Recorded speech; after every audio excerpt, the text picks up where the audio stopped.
చాలా భారీ మూల్యాన్ని చెల్లించుకుంటారు. అందుకని వాల్యుబుల్స్ కోసం చూడదు. మీరు ఏం చెప్పానో ఇలా కిందకి దిగేసి వెళ్ళిపోండి. తర్వాత అన్ని బాగుంటే వచ్చి మన సామాన్లు మనం తీసుకోవచ్చు. రెండోది, మన మార్కాపురం దగ్గర యాక్సిడెంట్ తెలుసు కదా మీ అందరికి.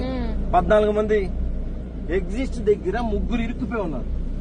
ఎగ్జిస్ట్ ఎమర్జెన్సీ ఎగ్జిట్ రోడ్డు అంటే ఏం జరుగుతుంది, నేను ముందు వెళ్ళాలని 3 దానిలో ఒకలే పడతారు. ఛాన్స్ రెండో మనిషికి. ఆ 3 ఏం చేశారు, వెళ్ళిపోయి వాళ్ళు ఇరుక్కున్నారు. 3 1 by 1 వెళ్ళుంటే 3 సేఫ్ అయ్యేవాళ్ళు. వెనకాల కూడా నాకు తెలిసి ఇంకో 2-3 ఎఫెక్ట్ అయ్యి ఉంటారు. అందుకని కంగారు ఉండకూడదు. ప్రమాదం జరిగినప్పుడు మనం ఎంత ధైర్యంగా ఉంటే అంత మంచిగా బయటపడదు. ఓకేనా? అయితే మీరందరూ నాకు ఇవన్నీ పాటిస్తారు, మంచోళ్ళు. కానీ నేను రోజు వచ్చి అందరికీ చెప్పలేను, కొన్ని బస్సులు మిస్ అవ్వచ్చు. అందుకని మీరు నాకు ఏం హెల్ప్ చేస్తారంటే, మీ బ్రదరో, మీ అమ్మాయో, మీ అబ్బాయో, మీ బాబాయో ఎవరన్నా ఫలానా ఊరు బెంగళూరు వెళ్తున్నాం, హైదరాబాద్ వెళ్తున్నాం ఫలానా బస్సులో అనగానే, బాబు ఫస్ట్ బస్ ఎక్కగానే ఎమర్జెన్సీ ఎగ్జిట్ ఎక్కడుందో చూసుకో, పొగరాగానే ముక్కుకి ఏమైనా కట్టుకుని కిందకి వచ్చేయి.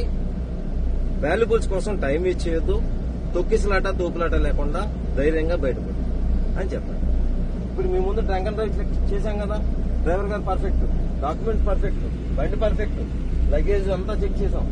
ఏమీ మీకు ఇబ్బంది లేని అన్నీ ఉన్నాయి. కాబట్టి మీరు చేయాల్సింది ఏంటంటే చక్కగా హ్యాపీగా నిద్రపోయి హ్యాపీగా ఇంటికి చేరాలి. Thank you. Happy journey.